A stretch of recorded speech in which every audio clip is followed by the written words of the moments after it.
How's it going, guys? Welcome back to the channel. Now, the All Blacks have announced their squad to play Wales this weekend, and Razor's gone for a lot of rotation. He's changed out a lot of people. I think there's only like 2 or 3 players that have kept their spot. But even then, Wales are going to need an absolute miracle. Unfortunately, Wales, and it pains me to say that Wales are below the top 10 in the world. It pains me to say that it's just a formality, this game, and just to get the All Blacks, have their fringe players get a bit more time on the field. Artie Surveyor's not here. There's a lot of players that just aren't here.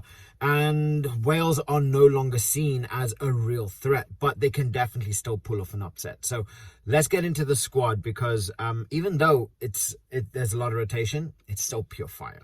So Tamaiti Williams, Taukei'aho, and then Pasilio Tosi all starting.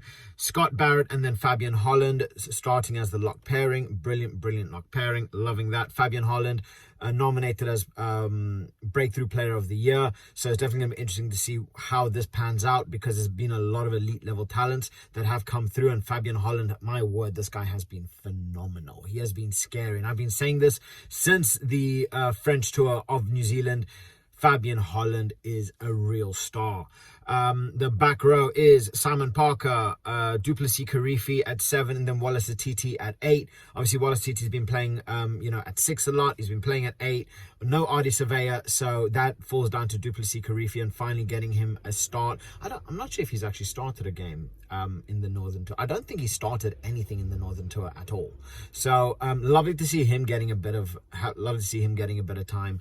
Amazing. Again, another real talent that the All Blacks have. I mean, you look at Simon Parker, you look at Duplessis Karifi, madness. And then you have Wallace Atiti, who was Breakthrough Player of last year. Madness. Absolute madness. Cortez Ratima and then D-Mac getting their first starts as number 9 and number 10. So interesting to see how this one plays out. D-Mac's always been on the bench, but obviously Beauden Barrett finally needs a bit of a rest. He needs some time to give his legs rest. Obviously, Beauden Barrett, he is a monster. He will happily play all day, every single game without an issue, but even he needs rest. So not seeing him. D-Mac filling in, and then the wingers are Caleb Clark at 11, Will Jordan at 14, so a nice little change there. Anton Lienert-Brown coming in at 12, Reiko Ioane at 13, which is surprising considering he's been playing a lot at the 11, but him getting just a little bit of game time before he ends up going to Leinster and kind of finishing off their tour. So definitely interesting to see how that pairing is going to go. Obviously Reiko Ioane, he's just phenomenal throughout. I mean, he played so much earlier on in the year. He needed a bit of rest, gets a little bit more game time, going to be playing for Leinster at club level. Exciting times. And then Ruben Love finally getting a bit of love, getting in at 15. I think this guy, another elite level talent that just needs a bit more game time. So you're starting to see all of these All Blacks, they're starting to find their footing. They're starting to find these little gems in the rough in each position. And Ruben Love is a serious talent. Simon Parker, Duplessis Karifi, serious talents. Just not Quintipaya.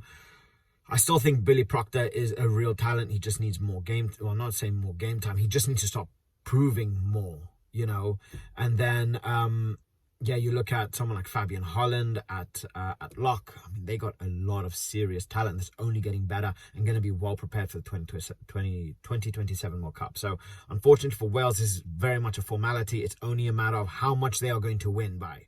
So, hopefully, if Wales can pull off an upset, I will be so happy for them. I will be jumping around in joy. I will happily wave the Welsh flag around my street and scream that Wales have beaten the All Blacks. But unfortunately, I just cannot see it happening. It really is just a formality of by how much.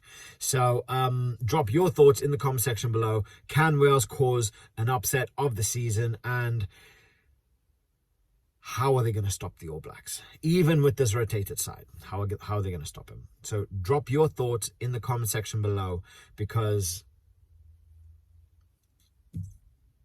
this is going to be just power. I mean, Tamaiti Williams just by himself is scary. Just by himself. I don't think they have anyone that can deal with Tamaiti Williams himself. Never mind Basilio Tosi, Taukeaho. Never mind Scott Barrett, Fabian Holland. And then they have the monsters, the raging bulls of Simon Parker, Wallace Atiti, and Duplessis Karifi. They're going to be at them at the breakdown, putting on pressure, fighting. And it's going to get bad. It's going to get bad. So drop your thoughts in the comment section below. Like and subscribe. I'll catch you guys later. Bye.